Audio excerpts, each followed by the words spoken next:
So yeah, that loud ass thump that you heard was the check valve in the exit pipe from my grinder pump.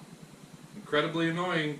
And when the water softener kicks on at 3 o'clock in the morning, that thing starts thumping. It wakes me up. This is a solution. I bought this on Amazon. It's a spring assisted quiet check valve. And we are going to be installing this. So check this out.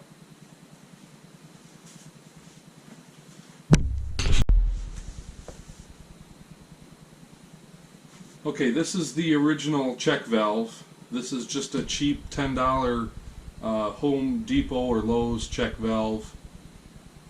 And this is where the source of the noise is coming from. As you can see, they were kind enough to not install a shutoff valve, which means this whole pipe right here is going to be full of wastewater. So we're going to purge as much water out of the sump as we can before we disconnect this, and then I'm going to try to collect the rest of this water into a bucket.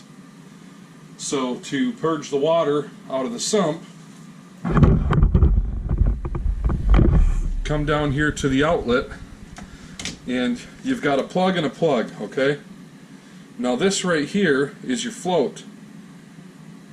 This goes down into the sump, and when the water level gets so high, it closes the circuit, and this is plugged in all the time, and it's plugged into the wall. When the circuit closes, it allows electricity to flow into this plug right here, which is the actual sump pump motor. So you can see right now, well, grinder pump, I'm sorry, was plugged in, nothing, it's not running, right?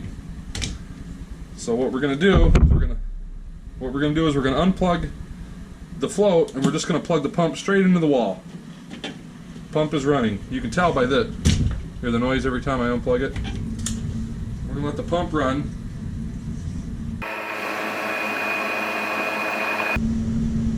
Okay, the tone of the pump has changed. That means it's no longer pumping fluid, it's drawing air in. So we're going to unplug this.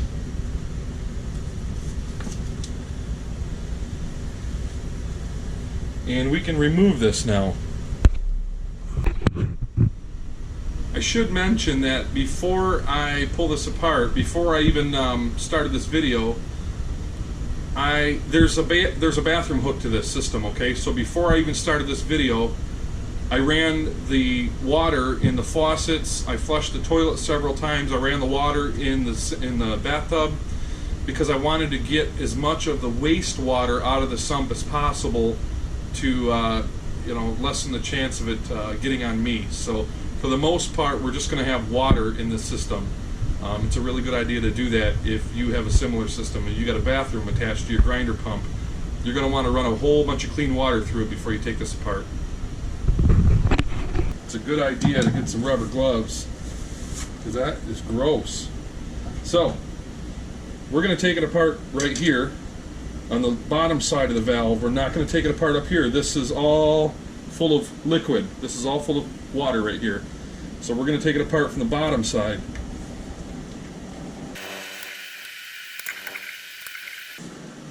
I was really hoping there would be like enough play in the pipe to get this pipe down a little bit. It's all the way down at the bottom of the sump. That sucks. I wanted to be able to get this off so I can move it out of the way. So I guess I'm going to have to try to pry this rubber down. And this is just gross.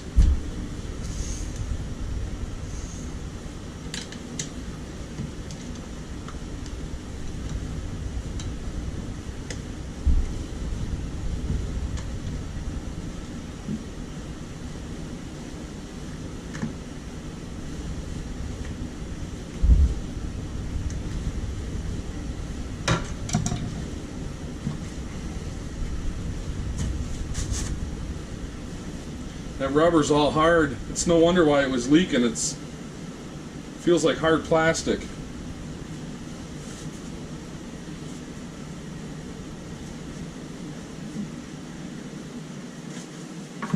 Okay, this is where the rubber gloves and the bucket, empty 5-gallon bucket, come into play. I'm going to use the bucket to catch the waste that comes out of this. take your screwdriver and push up on the valve.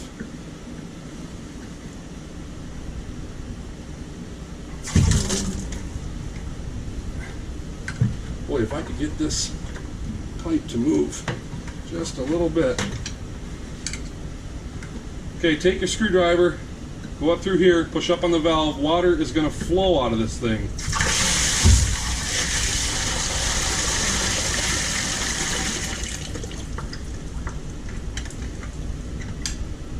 Okay.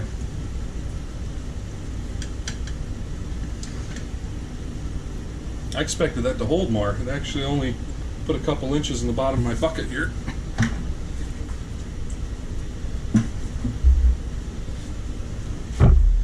Okay, now we can go ahead and take the top end of this off.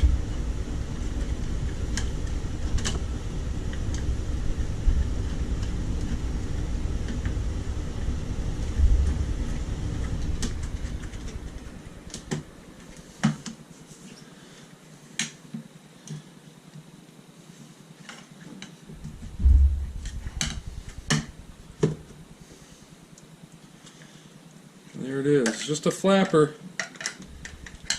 Boy, when she shuts, she shuts. The new one is spring assisted, so when the pump quits pumping, as soon as the water starts to, the flow of the water starts to slow down, that valve is going to close. And you won't get that sudden where the water rushes back down, bang, and bangs the valve shut. You won't get that. Hopefully, that's our goal anyway.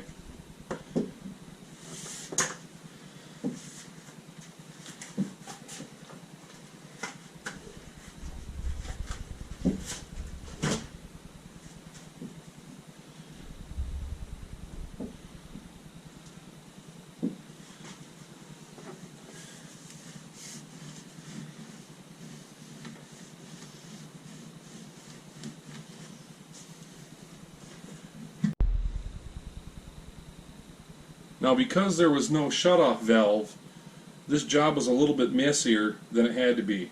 So, I'm going to take this opportunity to install a quarter turn ball valve. Let's see, which way does this thing go? So I'm going to go ahead and I'm going to install this ball valve up here above the check valve. That way, if that check valve ever fails and I have to replace it, all I have to do is close this valve and the mess will be minimized by quite a bit. So I'm going to install this valve.